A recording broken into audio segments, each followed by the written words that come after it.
Hi, welcome to HardReset.Info channel, dear viewers. In front of me, SONY Alpha camera, and now I'm gonna show you how to manage auto mode on this device.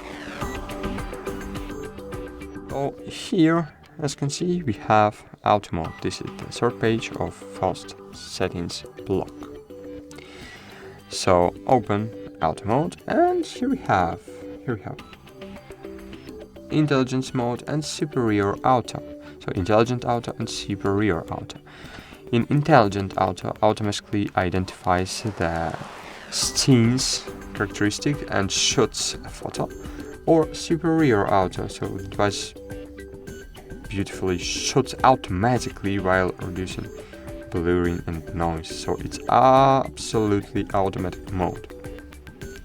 So as you can see, I enabled this mode right now. So that's it. Thanks for watching. Like this video and bye.